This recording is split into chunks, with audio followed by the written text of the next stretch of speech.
ಶ್ರೀ ಮಹಾಗಣಪತಯೇ ನಮಃ. ಶ್ರೀ ಗುರುಭ್ಯೋ ನಮಃ. ಹರಿ ಓಂ. ಓಂ ನಮಃ ಶಿವಾಯ. ಪ್ರಿಯ ವೀಕ್ಷಕರೇ, ವೃಷಭ ರಾಶಿ ಮಾರ್ಚ್ 2026 ತಿಂಗಳ ಭವಿಷ್ಯ ಕಾರ್ಯಕ್ರಮಕ್ಕೆ ನಿಮಗೆಲ್ಲ ಹಾರ್ದಿಕ ಸ್ವಾಗತ. ಈಗ ವಿಶ್ವಾವಸು ಈ ತಿಂಗಳಲ್ಲಿ ಶ್ರೀ ವಿಶ್ವಾವಸು ನಾಮ ಸಂವತ್ಸರ ಮುಗಿದು ಶ್ರೀ ಪರಾಭವ ನಾಮ ಸಂವತ್ಸರ 19 ಮಾರ್ಚ್ 2026 ಆರಂಭ ಆಗುತ್ತೆ. ಚಾಂದ್ರಮಾನ ಯುಗಾದಿ ಹಬ್ಬ 19ನೇ ತಾರೀಕು ಮಾರ್ಚ್. ಗುರುಜಿ ಯುಗಾದಿ ಭವಿಷ್ಯ ಅಂದಾಗ ಇಲ್ಲಿ ನಾನಾಗಲೇ ಯುಗಾದಿ ವೃಷಭ ರಾಶಿ ಭವಿಷ್ಯವನ್ನು ಹಾಕಿದ್ದೀನಿ. ನನ್ನ ಚಾನಲಲ್ಲಿ ನೀವು ನೋಡ್ಬೋದು. ಇಲ್ಲಿ ಬರೀ ತಿಂಗಳ ಭವಿಷ್ಯ ಅಂದರೆ ಮಾರ್ಚ್ ತಿಂಗಳಲ್ಲಿ ಅದೇ ಫಾಸ್ಟಾಗಿ ಮೂವ್ ಆಗುವಂಥ ಗ್ರಹಗಳ ಆಧಾರದ ಮೇಲೆ ಈ ತಿಂಗಳಲ್ಲಿ ನಿಮಗೇನು ಪ್ರಭಾವ ಬೀರುತ್ತೆ, ಏನಾಗುತ್ತೆ ಅನ್ನುವಂಥ ವಿಚಾರವನ್ನು ಮಾತ್ರ ನಾನು ಈ ವಿಡಿಯೋದಲ್ಲಿ ತಿಳಿಸ್ತಾ ಹೋಗ್ತೀನಿ. ಪ್ರಿಯ ವೀಕ್ಷಕರೇ, ಇಲ್ಲ ಅಂದರೆ ಮ್ಯಾಟ್ರ್ ಬಿಟ್ಟು ಬೇರೆ ಕಡೆ ಮಾತಾಡ್ದಂಗೆ ಆಗುತ್ತೆ. ಹಾಗಾದ್ರೆ ವೃಷಭ ರಾಶಿ ಜಾತಕರಿಗೆ ನಿಮ್ಮ ರಾಶ್ಯಾಧಿಪತಿಯಾದಂತಹ ಶುಕ್ರ 1 ಮಾರ್ಚ್ 2026 ಉಚ್ಚನಾಗ್ತಾನೆ. ಕುಂಭ ರಾಶಿಯಿಂದ ಮೀನ ರಾಶಿಯಲ್ಲಿ ಶುಕ್ರನ ಉಚ್ಚ ಸ್ಥಾನ. 14 ಮಾರ್ಚ್ 2026 ಸೂರ್ಯ ಕೂಡ ಕುಂಭ ರಾಶಿಯಿಂದ ಮೀನ ರಾಶಿಗೆ ಸಂಚಾರ. ನಿಮಗೆ ಗುರುಬಲ ಇದೆ. ವೃಷಭ ರಾಶಿಯವರಿಗೆ 11 ಮಾರ್ಚ್ 2026 ಗುರು ವಕ್ರ ತ್ಯಾಗವನ್ನ ಮಾಡ್ತಾನೆ, ಸ್ಟೇಬಲ್ ಆಗ್ಬಿಡ್ತಾನೆ. ತನ್ನ ಮನೆ ಅಂದ್ರೆ ಮಿಥುನ ರಾಶಿಯನ್ನ ಸಂಪೂರ್ಣವಾಗಿ ಅಲ್ಲಿ ಆ ಸ್ಥಾನದ ಫಲವನ್ನ ಕೊಡಕ್ಕೆ ಸ್ಟಾರ್ಟ್ ಮಾಡ್ತಾನೆ. ಅಂದ್ರೆ ಏನ್ ಫಲ ಸಿಗ್ಬೋದು? ಗುರು ಬಲ ಇದೆ. ಗುರು ವಕ್ರ ತ್ಯಾಗ ಆಗೋಗ್ಬಿಟ್ಟ. ಗುರು ನಿಮ್ಗೆ ಎಷ್ಟನೇ ಮನೆ ಅಧಿಪತಿ? ಲಾಭಾಧಿಪತಿ. ಲಾಭ ಬರಲೇಬೇಕು. ಯಾವ್ದು ಲಾಭ ಆಗ್ಬೇಕು? ಸ್ನೇಹಿತರಿಂದ ಲಾಭ ಆಗ್ಬೇಕು. ಲಾಭ ಅಂದ್ರೆ ಬರೀ ದುಡ್ಡೇ ಅಂದ್ಕೋಬೇಡಿ. ಧನಸ್ಥಾನದಲ್ಲೇ ಇದ್ದಾನೆ. ಧನ ಲಾಭನೂ ಆಗ್ಬೋದು, ಕುಟುಂಬ ಲಾಭನೂ ಆಗುತ್ತೆ. ಕುಟುಂಬದಿಂದ ಅನುಕೂಲಗಳಾದ್ರೆ ಅದು ಲಾಭ. ಸ್ನೇಹಿತರಿಂದ ಲಾಭ, ನಿಮ್ಮ ಅಣ್ಣ ಅಕ್ಕನಿಂದ ಲಾಭ, ಈ ತರ ಅನೇಕ ಲಾಭಗಳನ್ನ ನೀವು ನೋಡ್ತಾ ಹೋಗ್ತೀರಿ ವೃಷಭ ರಾಶಿ ಜಾತಕರು. ಇನ್ನು ವೃಷಭ ರಾಶಿ ಜಾತಕರಿಗೆ ಶುಕ್ರ ಏಕಾದಶ ಸ್ಥಾನ, ಅದು ಉಚ್ಚ ಸ್ಥಾನ. ಗುರು ಕೂಡ ಈ ತಿಂಗಳಲ್ಲಿ ಶುಭ ಫಲ, ಶುಕ್ರನು ಕೂಡ ನಿಮಗೆ ಶುಭ ಫಲ ಕೊಡ್ತಾನೆ. ಶುಕ್ರ ಲಾಭ ಸ್ಥಾನದಲ್ಲಿದ್ರೆ ಲಾಭ ಅಂದ್ರೆ ಬರುವಂಥದ್ದು. ಏನ್ ಲಾಭ ಆಗುತ್ತೆ? ಆಯ ಅಂತೀವಿ. ವ್ಯಯ ಬೇರೆ, ಆಯ ಬೇರೆ. ಏನು ಆಯ, ಏನೇನು ಬರ್ತಾ ಹೋಗುತ್ತೆ ಅಂದಾಗ ಸ್ತ್ರೀಯಿಂದ ನಿಮಗೆ ಅನೇಕ ಲಾಭಗಳು. ಬಟ್ಟೆ ವ್ಯಾಪಾರದಲ್ಲಿ ಅತಿ ಹೆಚ್ಚು ಲಾಭ. ಸ್ತ್ರೀ ಸಂಬಂಧಪಟ್ಟಂತ ವ್ಯಾಪಾರದಲ್ಲಿ ಅತಿ ಹೆಚ್ಚು ಲಾಭ ಉಂಟಾಗುತ್ತೆ. ಸ್ನೇಹಿತರು, ಸೋಷಿಯಲ್ ಬೀಯಿಂಗ್ ಆಗಿರ್ತೀರಿ. ಸ್ನೇಹಿತರ ಜೊತೆಗೆ ತುಂಬಾ ಬೆರಿತೀರಿ.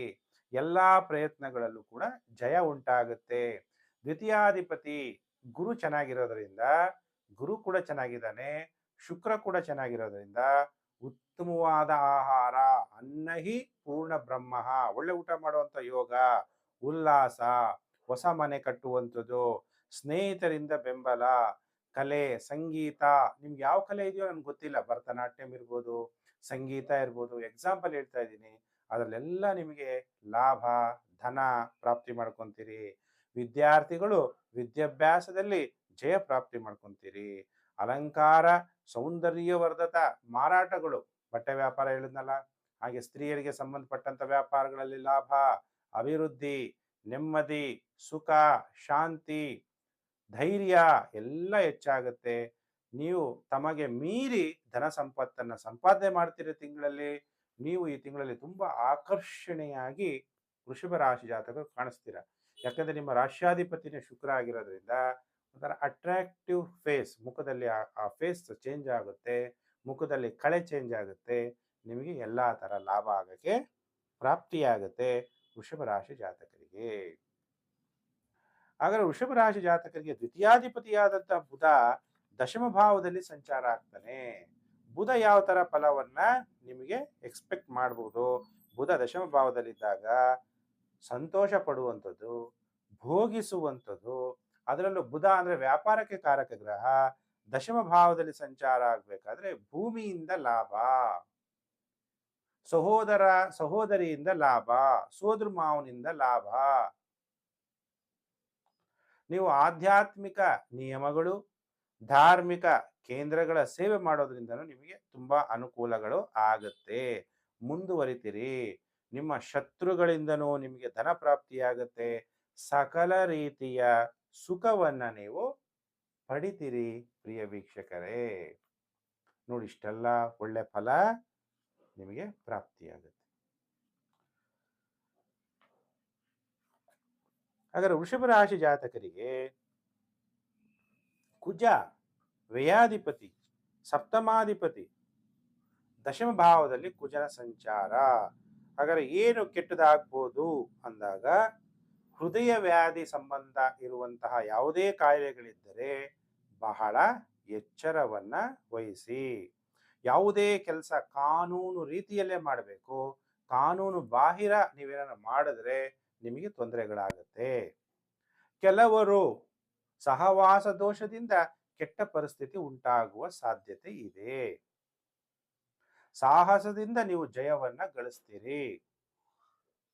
ಶಾರೀರಿಕವಾಗಿ ನೀವು ಸ್ವಲ್ಪ ಶ್ರಮವನ್ನ ಪಡಬೇಕಾಗತ್ತೆ ಈ ತಿಂಗಳು ವೃಷಭ ರಾಶಿ ಜಾತಕರು. ಇದೆಲ್ಲ ಈ ತಿಂಗಳ ಭವಿಷ್ಯವನ್ನ ವೃಷಭ ರಾಶಿಯವರದು ತಿಳಿಸಿದ್ದೀನಿ. ವೃಷಭ ರಾಶಿ ಜಾತಕರು ಈ ತಿಂಗಳು ಓಂ ಜಗದ್ಗುರುವೇ ನಮಃ. ಶಿವ ಗುರುಗಳ ಗುರು, ಜಗದ್ಗುರು. ಎಲ್ಲರೂ ಟೈಟಲ್ ಹಾಕೊಂತಾರೆ, ಶಿವ ಅಂತ ಹೆಸರಿಟ್ಕೊಂತಾರೆ. ಅವರೆಲ್ಲ ಶಿವನ. ಕೆಲವರು ಕೃಷ್ಣ ಅಂತ ಹೆಸರಿಟ್ಕೊಂತಾರೆ, ಕೃಷ್ಣನ. ಕೆಲವರು ಸದ್ಗುರು, ಜಗದ್ಗುರು ಅಂತೆಲ್ಲ ಇಟ್ಕೊಂತಾರೆ. ಅದೆಲ್ಲ ಗೊತ್ತಿಲ್ಲ ಅವರೆಷ್ಟು ನಿಜ ಸುಳ್ಳು. ಅದಕ್ಕೆ ನಾನು ನಂಬುವಂಥದ್ದು ಒಬ್ಬ ಶಿವನನ್ನ.